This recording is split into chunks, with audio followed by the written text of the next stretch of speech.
श्रमण भगवान महावीर स्वामी के पावन चरण बिंदु में हार्दिक भावना वंदन नमन। मेरे अंधेरे जीवन को रोशनी प्रदान करने वाले परम उपकारी आगम ज्ञान के भंडार आगम ज्ञाता आगम पुरुष जिन शास्त्र रतन हिमाचल के श्री उपाध्याय भगवंत श्रद्धे गुरुदेव श्री जितेंद्र मुनि जी महाराज साहब के पावन चरण कमलों में हार्दिक भावना वंदन नमन। पाठ पर विराजमान तपस्वी रतन श्री प्रभु मुनि जी महाराज साहब के चरणों में वंदन। पाठ पर शोभायमान कर्मठ योगिनी प्रवचन प्रभाविका मां साध्वी श्री सुनीता जी महाराज साहब, धर्म सभा में उपस्थित धर्म अनुरागियों, सुशीलवती माताओं एवं बहनों, असीम पुण्यदे से भाग्यदे से आप सबको संतों का समागम और वितरक वाणी श्रवण करने का शुभ अवसर प्राप्त हो रहा है। श्रवण कर रहे हैं प्रतिक्रमण क्यों करें, कैसे करें। 6 आवश्यक क्रियाएं जिन्हें करना एक मोक्ष की अभिलाषा वाले साधक के लिए अनिवार्य है, जिन्हें टाला नहीं जा सकता, जिन्हें छोड़ा नहीं जा सकता। तो भगवान से प्रश्न पूछा कि हे प्रभु, प्रतिक्रमण करने से आत्मा को क्या मिलता है। प्रतिक्रमण का मतलब जो हमने अपनी मर्यादाओं का अतिक्रमण किया, अपने लिमिट से बाहर आए हैं मीन्स कर्म का बंधन हो।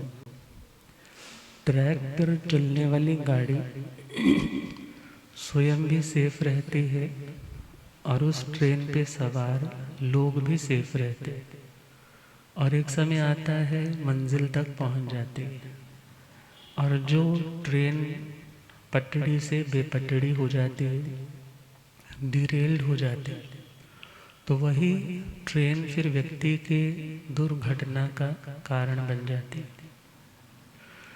आत्म स्वभाव में आत्म मर्यादा में रह कर के चलना, उसका नाम तो प्रतिक्रमण ही है। भले प्रतिक्रमण का मतलब लौटना है, मगर लौटने के बाद सही डायरेक्शन में चलना भी प्रतिक्रमण का ही प्रयोजन है।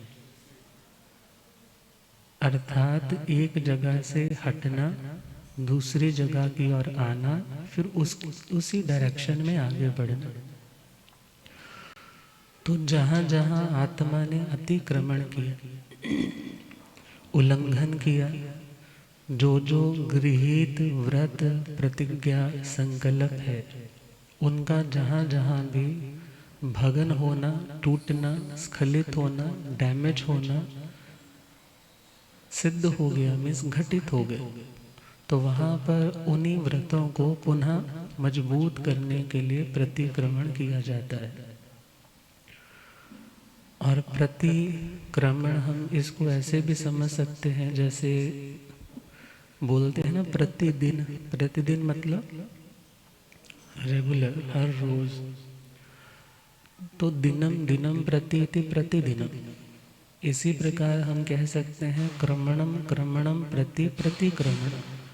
मीन्स बार बार शुभ योगों में, अध्यात्म योगों में आत्मा का जो गमन है, उसका नाम क्या है? प्रतिक्रमण। और प्रतिक्रमण का दूसरा मीनिंग हम समझे तो प्रति अर्थात आत्मानम प्रति, अपनी आत्मा के प्रति। जैसे कहते हैं ना, किसको अर्पित करना चाहते हो, तो कहते हैं कि मैंने उसके प्रति ये भाव रखने। उसके प्रति मतलब उसके लिए ये भाव रखने। तो आत्मानम प्रतिक्रमणम इति प्रतिक्रमणम। जो आत्मा के लिए चला जाएगा, आत्मा के हित के लिए जो कदम बढ़ेंगे, उसका नाम है प्रतिक्रमण। उसका नाम क्या है? प्रतिक्रमण। और आत्मा का हित किसमें है? शांति में। शांति कहाँ है? जहाँ कर्म का बंधन बिल्कुल भी नहीं होगा। तो प्रभु से पूछा कि प्रभु, प्रतिक्रमण से जीव को क्या मिलेगा? तो भगवान ने फरमाया कि परिक्रमणेन वय छिद्धाय पीहि। प्रतिक्रमण से व्रत में लगे हुए जो छिद्र है, वो छिद्र भर जाएंगे। गर्मियाँ होती है, बारिश आ गई तो उसके बाद मच्छर भी हो जाते हैं। और किसी ने संवर लिया, औषध लिया, और क्या देखा, थोड़ी ही देर में मच्छरदानी में तो कौन घुस आए? मच्छर घुस आए। क्यों आ गए? कहीं ना कहीं टोक लग रखी है, कहीं ना कहीं से वो कटा हुआ, फटा हुआ है कपड़ा। अब उस कटे हुए, फटे हुए कपड़े को सील देना, ये कौन करेगा सिलाई? प्रतिक्रमण। प्रतिक्रमण के कारण वो ऐसे विचार, वो ऐसे संस्कार, वो ऐसे कर्म जो आत्मा में आकर के आत्मा के भावों को ही कलुषित, आत्मा को ही दुखी बना रहे थे। तो आत्मा ने क्या किया? उन आने वाले दोषों के रास्ते को बंद कर दिया, अपने संकल्प को मजबूती दी। व्रत का मतलब संकल्प, प्रतिज्ञा, प्रॉमिस, व्यक्ति का नियम। और उस नियम में जहाँ जहाँ छिद्र आया, जहाँ जहाँ वो टूटा, उसे दोबारा से रिपेयर करने का, उसे दोबारा से मुरम्मत करने का यदि कोई साधन है तो उसका नाम है प्रतिक्रमण। भगवान महावीर स्वामी और भगवान ऋषभदेव, इन दो तीर्थंकर भगवंतों के काल में प्रतिक्रमण सुबह भी किया जाता और शाम को भी किया जाता। सुबह का मतलब जो रात की भूलें हैं उनका सुधार, उनको रियलाइज, उनका शोधन कब किया? सुबह, सूर्योदय से पहले पहले। और जो रात्रि, दिन की जो भूलें हैं, दिन की जो गलतियां हैं, उनका सुधार परमात्मा के सम्मुख खुद को प्रस्तुत करते हुए, रियलाइज करते हुए, पुनः रिपीट नहीं करने की प्रतिज्ञा कब की जाती है? वैसे तो जो बनता है सिस्टम प्रॉपर आगम के आधार पे, वो तो सूर्य अस्त से जो पूर्व का समय, जैसे राय से प्रतिक्रमण दिन निकलने से पहले पहले हो जाता है, सूर्योदय के साथ उसका बच्चा खान आ जाता है। मगर जो दिन की गलतियां हैं, दिन की भूल का सुधार है, वो किस टाइम करना है?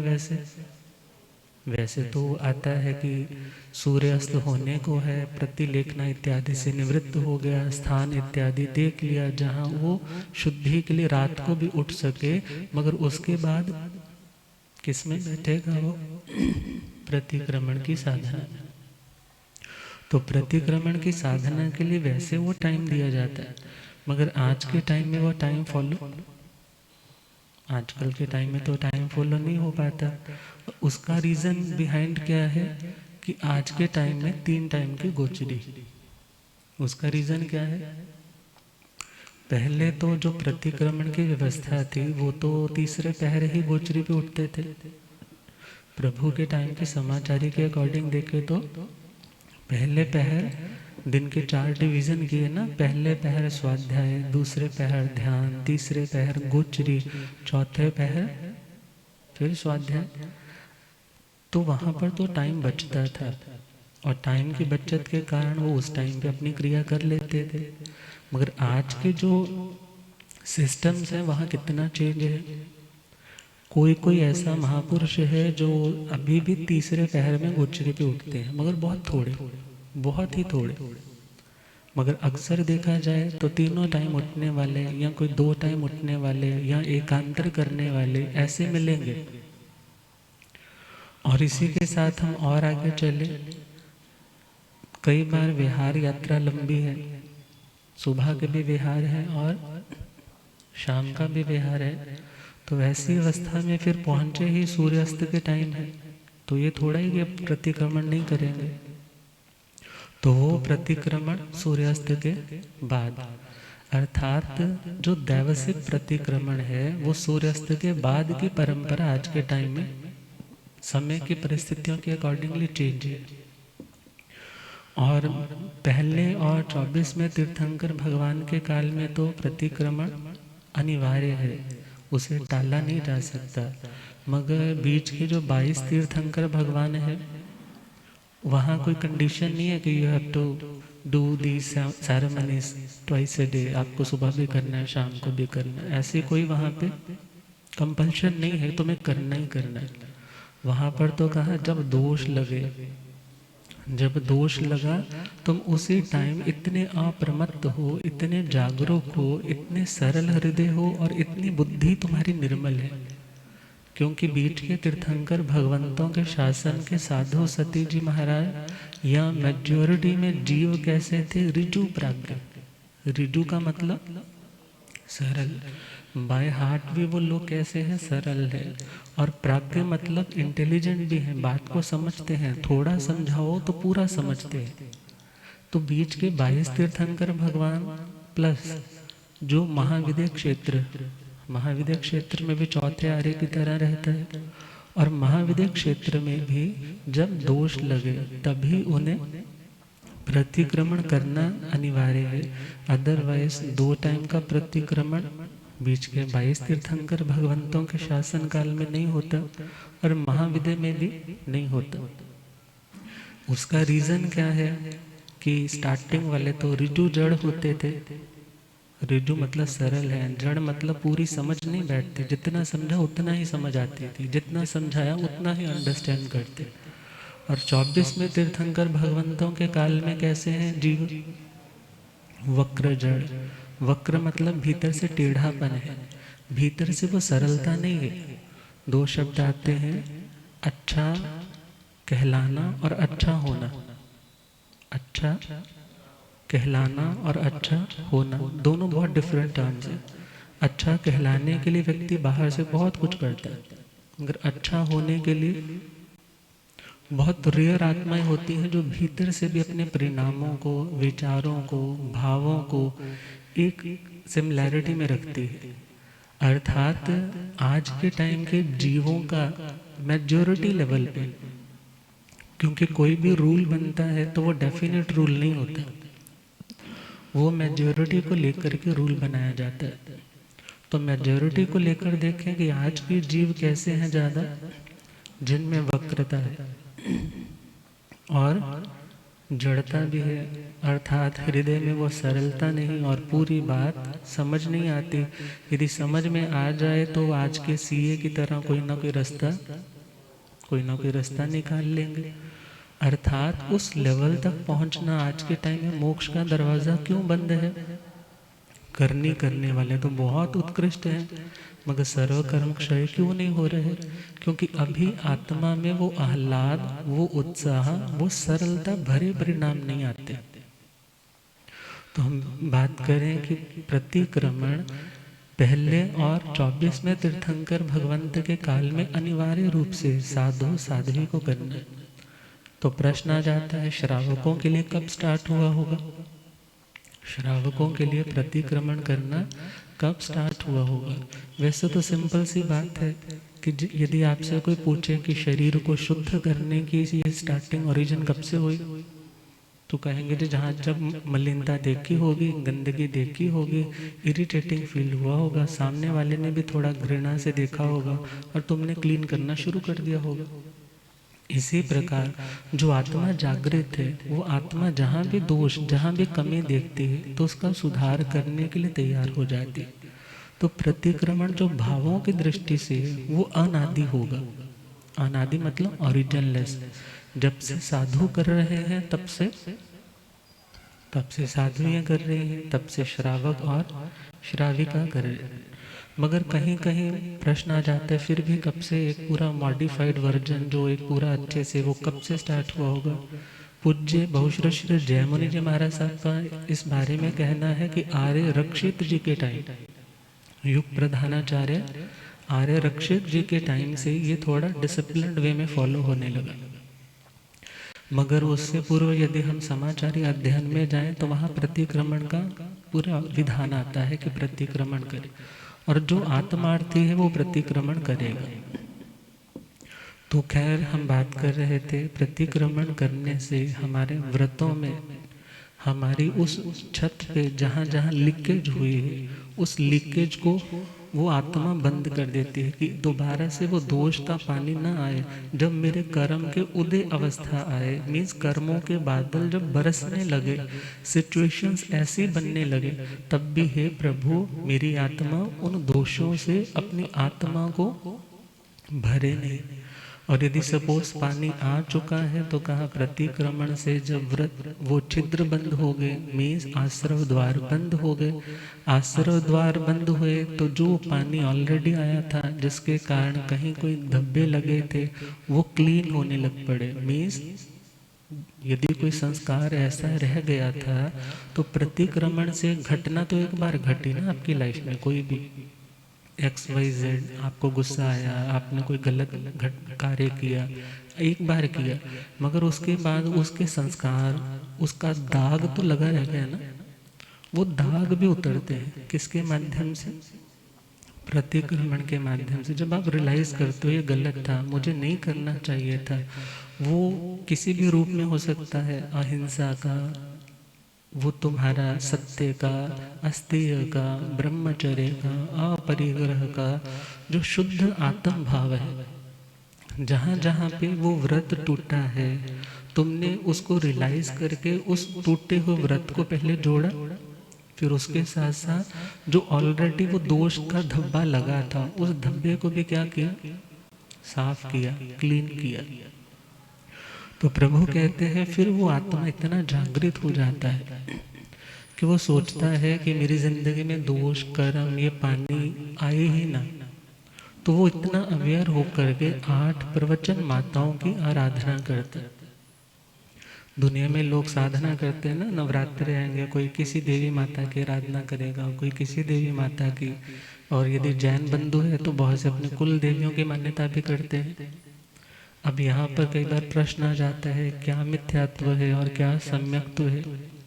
तो यहाँ पर तो सिंपल समझना है, यदि लौकिक रीति के अनुसार तुम कुछ फॉलो कर रहे हो, उसे मोक्ष का कारण मान करके फॉलो नहीं कर रहे हो, तो तुम्हारे सम्यक्त्व को दोष नहीं। मगर यदि तुम उन क्रियाओं को आत्मा की शुद्धि में, आत्मा की मुक्ति में कारण मान रहे हो, तो तुम्हारा जो दर्शन मीन्स जो श्रद्धा विश्वास है वो करेक्ट नहीं है, वो तुम अभी दूषित सम्यक्त्व वाले मीन्स मिथ्या दृष्टि हो। तो खैर वो आत्मा 8 प्रवचन माताओं की आराधना करता है। और 8 प्रवचन माताएं कौन सी हैं? जो आध्यात्मिक संयम में जीवन को जन्म देती है। कोई भी व्यक्ति संयमी कब कहलाता है? जब उसमें ये 8 चीजें आती। क्यों? क्योंकि 8 प्रवचन माताएं संयम रूपी देह को जन्म देंगी। और वो 8 बातें कौन सी? 5 समिति और 3 गुप्ति। समिति मतलब सम्यक, राइट डायरेक्शन में राइट तरीके से, सही तरीके से गमन करना, मीन्स प्रवृत्ति करना। गुप्ति का मतलब गुप्त रखना, सुरक्षित रखना, अपनी क्रियाओं को नए करते हुए रुक करके रहना। अब हम श्रवण कर रहे थे इरिया समिति, भाषा समिति, ऐषणा समिति, आदान भंडमत निक्षेपणा समिति और उच्चार प्रश्रवण खेल मल जल सिंघाण परिठावणीय समिति। तो इरिया समिति मतलब चलना विवेक से। सपोज करो किसी ने पूछा तुम्हें चलना आता है, वो सामने वाला क्या बोलता? मैं तेरे को दिखाई नहीं दिया मैं कैसे चल करके आया। मगर भगवान के सपोज करो साधु का यह प्रश्न हो कि तुम्हें चलना आता है, या भगवान का साधु के लिए प्रश्न हो तुम्हें चलना आता है, तो चलने का मतलब क्या तुम्हें इरिया पथिक की पूरी विशुद्धि के साथ चलना आता है?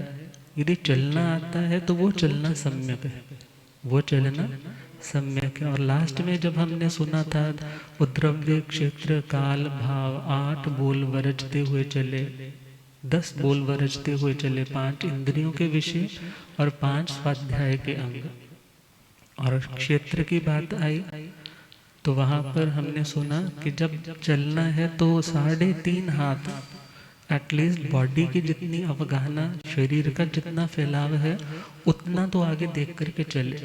सपोज गिर जाए तो किसी जीव के ऊपर तो एटलीस्ट किसी जीव के ऊपर तो ना गिरे ना, मेरे कारण किसी की विराधना तो ना हो। कोई कहे महाराज यदि इधर गिर गए तो वो दूसरी बात है। तुम्हारी इंटेंशन जीव को बचाने की है, जीव को नुकसान देने की नहीं है। और जिस इंटेंशन से तुम चलते हो तुम्हारी भावना के अनुरूप तुम्हें फल, कर्म का बंध या कर्म की निर्जरा मिलती। तो हम दूसरी समिति सुन रहे थे, भाषा समिति, जिसमें सुना था कि भाषा मीन्स बोलना कैसे। किसी ने पूछ लिया फिर तुम्हें बोलना आता है? अब बोलना आता है मीन्स क्या तुम्हें ऐसा बोलना आता है जो कर्म के बंधन से तुम्हें मुक्त करे? ऐसा बोलना आता है जो किसी के भीतर के राग द्वेष का शमन करे, शांत करे? तो वैसा बोलना किसी किसी को आता है, सब किसी को नहीं आता। और तीसरी बात आई थी हमारे पास इसी भाषा समिति में, जब द्रव्य क्षेत्र काल भाव का नंबर आया तो द्रव्य से बोला कि 8 चीजों को त्यागते हुए बोलना है, क्रोध इत्यादि के आवेश में नहीं बोलना, वाणी दूषित हो जाएगी। और फिर नेक्स्ट टॉपिक आया क्षेत्र।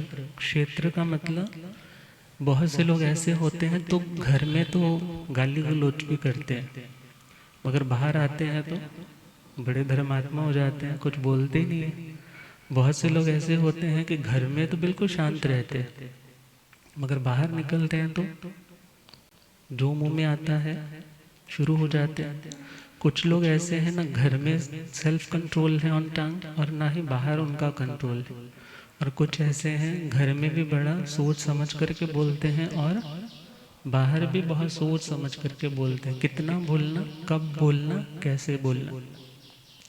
और वो कोशिश करते हैं कम बोले मगर काम का बोले, थोड़ा बोले मगर उसमें भी क्वालिटी हो, जस्ट क्वांटिटी की ओर ध्यान नहीं रहता उनका।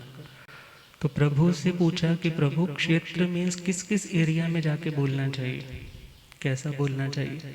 तो प्रभु ने क्या विधान दिया, जहां भी जाओ, जहां भी जाओ वहां कैसा भाषण करो जिससे किसी का अहित ना हो। किसी ने पूछा महाराज यदि मैं कहूँ कि रात का मेरा चौविहार करवा दो, या दूसरा प्रश्न रखा कि मैं रात दिन में खाना खाना चाहता हूँ, तो इन दोनों में से कौन सी करेक्ट चीज़ है? एक ने कहा कि दिन का खुला रख करके रात का चौविहार करा दो, और एक ने बोला मेरा रात्रि का चौविहार करा दो। तो इन दोनों में कौन सा श्रेष्ठ है? कि रात का खाना मेरा बंद है, अर्थात दिन के खाने की इजाजत नहीं मांगी जाती। किसकी इजाजत मांगी जाती है? त्याग की आज्ञा मांगी जाती है। और यदि वो प्रवृत्ति जिसमें आपकी यत्न है, आपका विवेक है, उस प्रवृत्ति की भी आज्ञा ली जा सकती। तो खैर प्रभु से पूछा कि कैसा बोले। लिखने वाले ने लिखा है संभल कर बोलना बच्चे अब पलट कर बोलते हैं। संभल कर बोलना बच्चे अब पलट कर बोलते हैं। जो घर में बोल दे तो रह ना पाए, यदि हम वो बातें घर में बोल दे तो रह ना पाए जो हम सब घर के बाहर बोलते। बहुत बार अपने बच्चों की, अपनी बहुओं की बातें करते हैं, तो यदि कंट्रोल रखेंगे, बाहर भी यदि तुम डिसिप्लिन वे में बोलोगे तो बात तो लीक आउट होते होते कभी ना कभी पहुंच जाती है ना घर पे। तो तुम घर पे तो उसको कह रहे हो आ मेरा बेटा, तेरे कारण घर में रौनक है, तेरे कारण घर में खुशियां हैं। जब उसको मैसेज आता है ना, रिकॉर्डिंग भेजती तेरी सास ऐसे बोल रही थी। तो दिस इज नॉट भाषा समिति। भाषा समिति मतलब ऐसा भाषण करे कि जिससे किसी को पीड़ा ना पहुंचे। यदि कुछ ऐसी चीज है तो खुद डायरेक्ट बोलो। आगे पीछे बोलने से रिश्ते कमजोर होते, विश्वास कम होता है। तो तीसरा पॉइंट है काल। प्रभु कहते हैं रात्रि के पहला पहर यदि बीत गया है तो उसके बाद जोर से कोई आवश्यक कार्य है तो धीरे से अपनी बात करे, मगर जोर से ना बोले। उसका रीजन क्या है कि कोई अस्वस्थ है, कोई रोगी है, कोई सोने जा रहा है, तपस्वी है, सुबह उसे उठ करके अपनी साधना करनी है, मगर तुम्हारे उस अविवेक के कारण उस व्यक्ति की निद्रा क्या हो गई। यदि स्वाध्याय कर रहा है तो ध्यान में उसके एकाग्रता में विघ्न आएगा, तो उसका भी दोष किसको लगा, तुम्हें लगा। अर्थात एक अच्छा सिविलाइज्ड बनने के लिए भगवान के जो रूल्स हैं, आजकल तो गवर्नमेंट बोलती है ना कि इतने बजे के बाद कोई बड़े बड़े स्पीकर्स इत्यादि ना चलाए, कि बच्चों की पढ़ाई है या किसी ने विश्राम करना है। तो भगवान की ये बातें बहुत प्रैक्टिकल बातें हैं कि जब विश्राम का समय हो गया तो उस टाइम उच्च स्वर में नाम बोले। और चौथा पॉइंट है भाव से, तो प्रभु ने कहा उपयोग पूर्वक बोले। उपयोग पूर्वक मतलब ध्यान से बोले।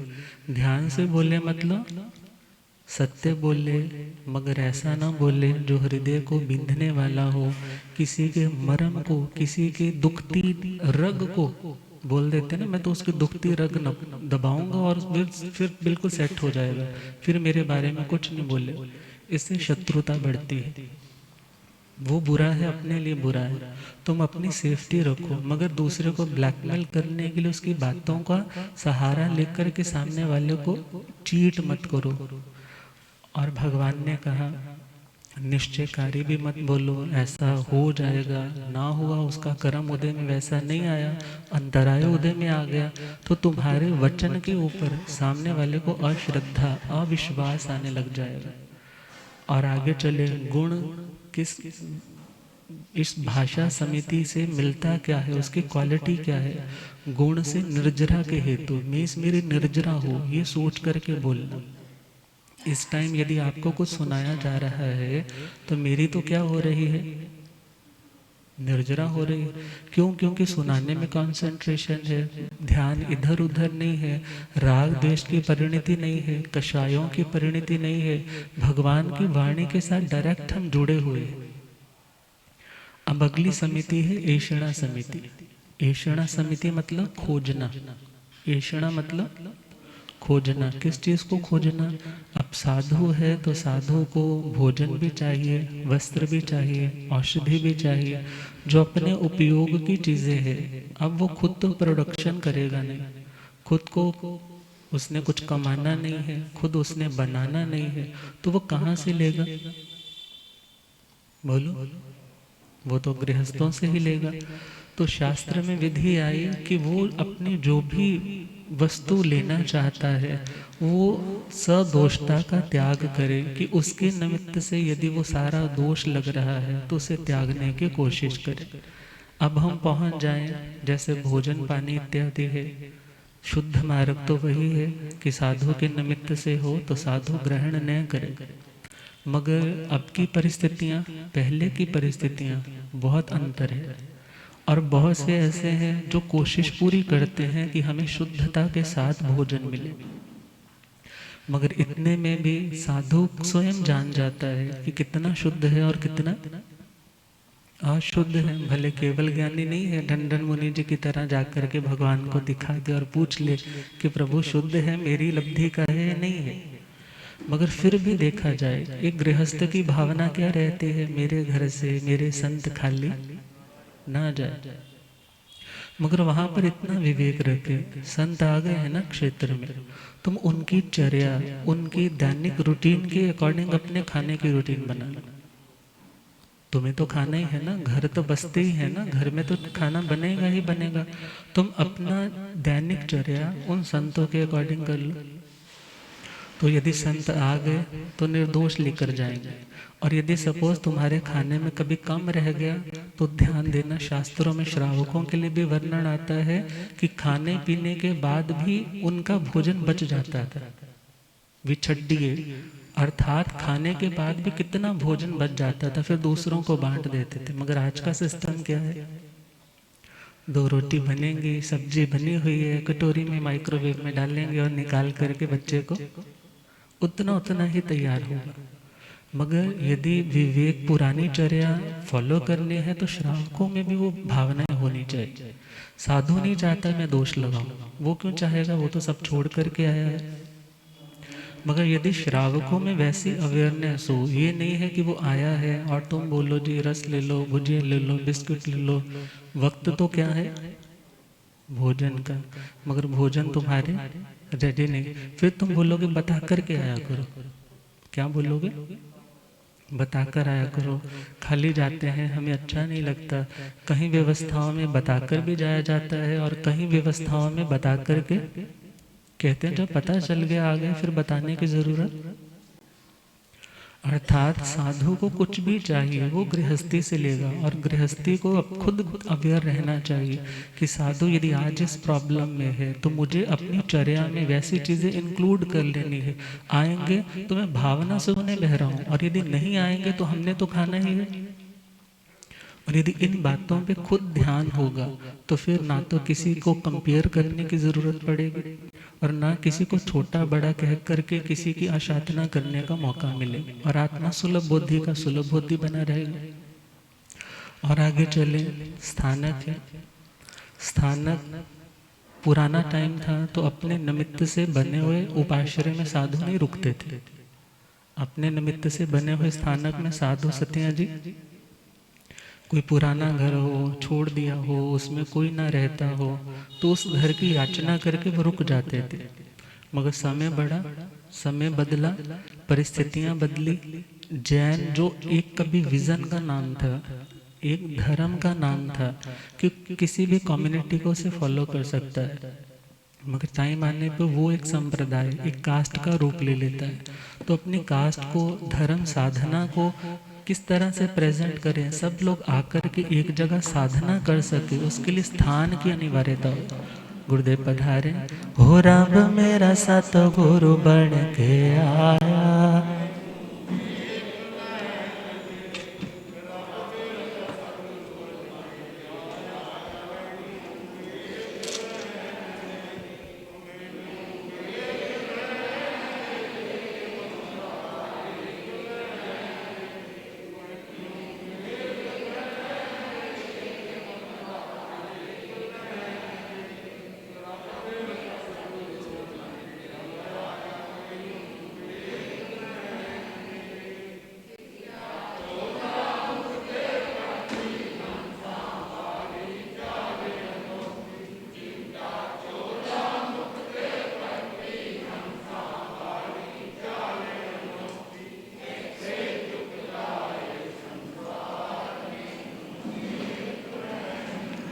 होए थे चुकदाए संसार, हो रब मेरा सतगुरु बन के आया मैनू, बुलियागम ज्ञाता आगम पुरंजन शास्त्र तन हिमाचल केसरी उपाध्याय भगवंत श्रद्धे गुरुदेव श्री जितेंद्र मुनि जी।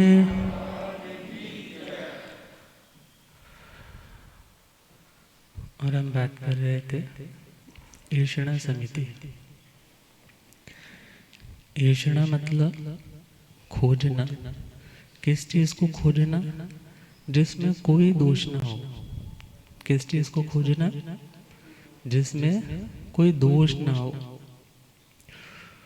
तो पुराने टाइम में तो उपाश्रय भी अपने निमित्त से बना है तो उसमें नहीं रुका जाता था, मगर समय के साथ साथ एक विचारधारा को मानने वाले लोगों की संख्या बढ़ी, दूसरों के अपने अपने धर्म के केंद्र बनने लगे, तो यहाँ भी ये चीज़ें स्टार्ट हो गई।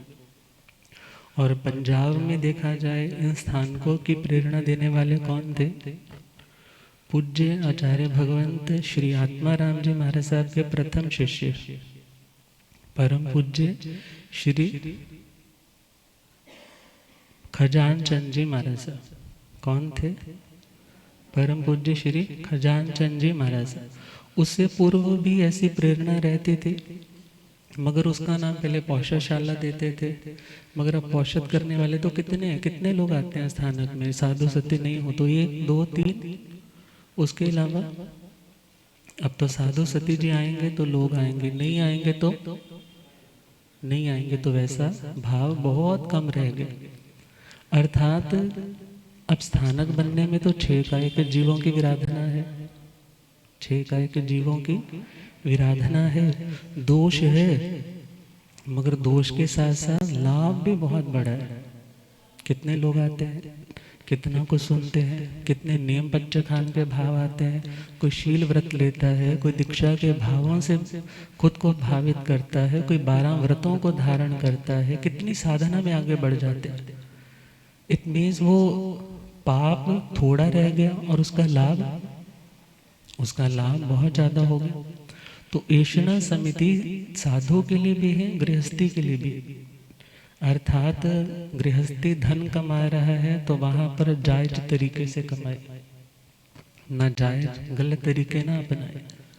और यदि वो अपनी ओर से ईमानदार है और साधु अपनी साधना में बढ़ रहा है और श्रावक उनकी साधना में साधन जो जो उपयोगी है उनका ध्यान रख रहा है, तो दोनों को दोष नहीं लगता। और अदरवाइज जहाँ राग का भाव है, अपनत्व का भाव है, वहाँ सब दोष ढक देते हैं। और जहाँ अपनत्व नहीं है, हम उसकी अच्छाइयों को ढक देते हैं और बुराइयों को प्रकट करने लग जाते हैं। मगर इससे किसी भी संघ का फायदा नहीं होता, इससे तो जिन शासन ही कमजोर होता है। अर्थात यदि कोई बहुत उत्कृष्ट है तो उसको भी नमन है, और जो जितने अंशों में पालन कर रहा है उसकी उस आत्म दृष्टि को नमन है, उसकी उस साधना को नमन है जो हमारे से उत्कृष्ट पाल रहा है। और जो बिल्कुल ही गर्त में है वहाँ पर तो ये भावना रखे इसे सद्बोध मिले, इसे सन्मार्ग मिले, ये सही मार्ग पर आए। मगर हे आत्मा, मैं खुद को मलिन नहीं करूँगा, दूसरे के पापों की जिम्मेदारी मैं क्यों उठाऊं। मगर हाँ, जहाँ पर एक कर्तव्य की बात है तो वहाँ समझाना और सुधार करना, ये अम्मा प्योरो श्रावकों का कर्तव्य। तो खैर ऐषणा समिति आई। अब ऐषणा समिति के साथ साथ द्रव्य, क्षेत्र, काल, भाव भी वर्णन आता है, 42 दोषों को टाले। और उसके बाद क्षेत्र का आधे योजन के उपरांत कोई वस्तु ना लिख करके आए, काल का पहले पहर का लाया हुआ चौथे पहर में ना भोगे, अप्रमत्तता बनी रहे। और साथ के साथ कोई इन्फेक्शन, जर्म्स पैदा ना हो आए हुए भोजन में। मगर कोई चीज़ सपोज बहुत ज़्यादा दुर्लभ है, इजीली नहीं मिलती, तो वहाँ पर उसे रखने का भी विधान आ जाता है निषिद्धादि सूत्रों। और उसके बाद भाव की दृष्टि से देखें तो संयोजना, पमाणे, इंगाल, धूम, कारणे, परमा, भोजन तो ले आए, मगर तुम नहीं जानते कि सामने वाला भोजन में तो बहुत हो सकता है निर्दोषता रखी, मगर खाते वक्त कितना निर्दोष है, किस भावना से ले रहा है। क्या 4 चीज़ों को मिक्स करके उसका टेस्ट और ज़्यादा बढ़ाने के लिए उनको मिक्स करके खा रहा है, नमक इत्यादि और मसाला डाल करके खा रहा है कि नहीं खा रहा है। क्या प्रमाण से अधिक खा रहा है, नहीं खा रहा है। क्या स्वाद लेकर खा रहा है, नहीं खा रहा है। क्या खाते वक्त जिसने बनाया उसकी प्रशंसा कर रहा है या नहीं कर रहा है। बढ़िया नहीं बना, क्या उसको गलत बोल रहा है, नहीं बोल रहा है। अरे जैसा सड़ा हुआ खुद है वैसी सड़ी हुई रोटी दे दी।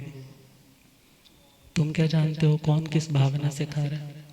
प्रभु कहते हैं भाव ऐषणा है कि वो खाते वक्त यदि भावना से यह सोच कर के खा रहा है कि मेरे शरीर को पोषण देना है, मुझे साधना करनी है, और मांडल्य के सब दोषों को टालते हुए खा रहा है, तो उस साधक की ऐषणा समिति परिपूर्ण है।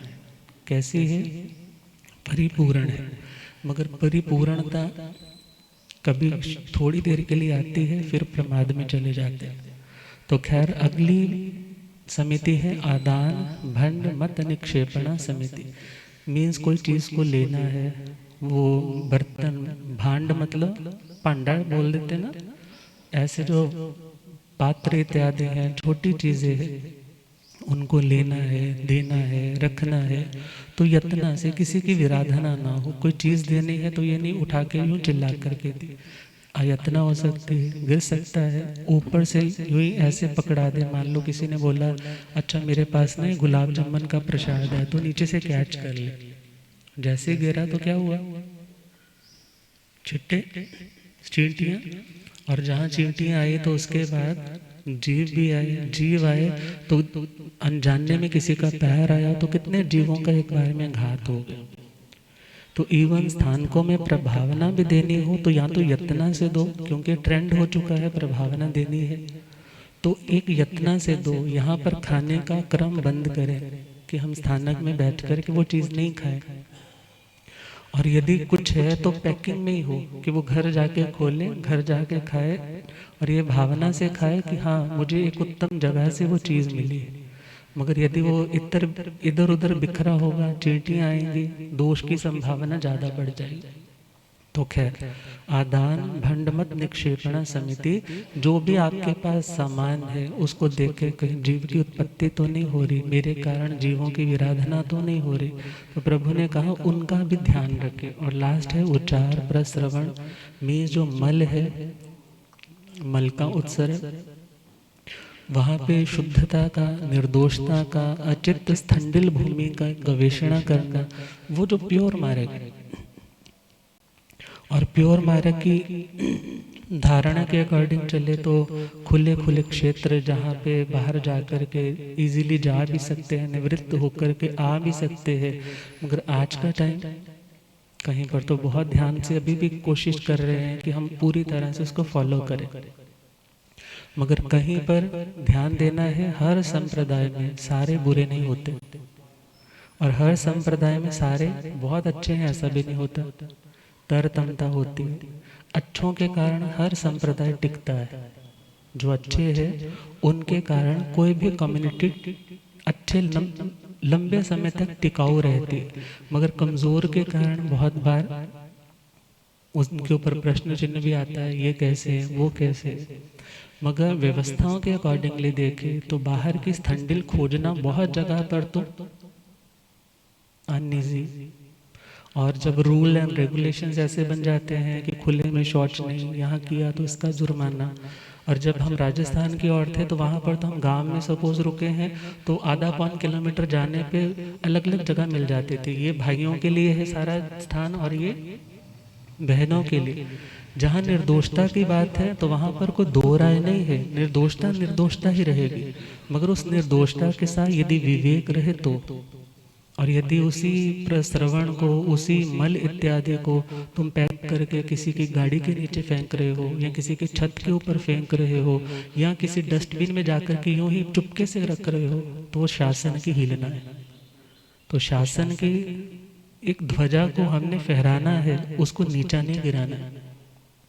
दोष को दोष स्वीकार करते हुए यदि उसका लाभ लिया भी जा रहा है, मीन्स उसको शौच इत्यादि को, वॉशरूम इत्यादि को यूज किया भी जा रहा है, और ये भी क्लियर है दोष तो दोषी है।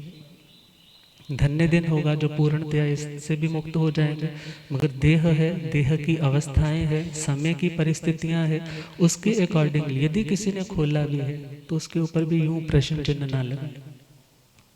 और आज की कम्युनिटी में किसी के साथ बात करने जाएंगे तो वहां पर अभद्रता प्रतीत होगी, वहां शोभनता प्रतीत नहीं होगी, मगर फिर भी जो ऐसे कठिन समय में भी उत्तम चर्या पालने का संकल्प लेकर के यत्नवान रहने का प्रयास करते हैं, उनकी अनुमोदना करें। मगर यदि किन्हीं परिस्थितियों के कारण कोई फॉलो वो नहीं कर पा रहा, उसको भी कर रहा है, तो उसकी निंदा में, अवहेलना में अपने कर्मों का बंध ना करे।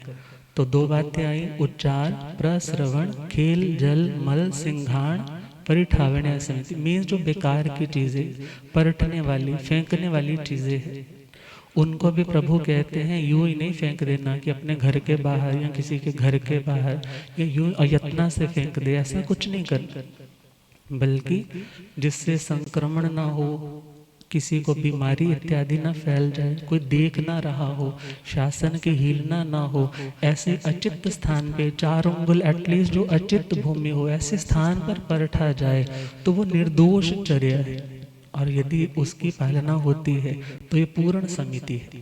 आगे है 3 गुप्तियां, उसके बारे में हम चर्चा करेंगे, और खुद को क्या कहेंगे। पापा तो आजाद होके, पापा तो आजाद होके, बंदा बाण रब दा,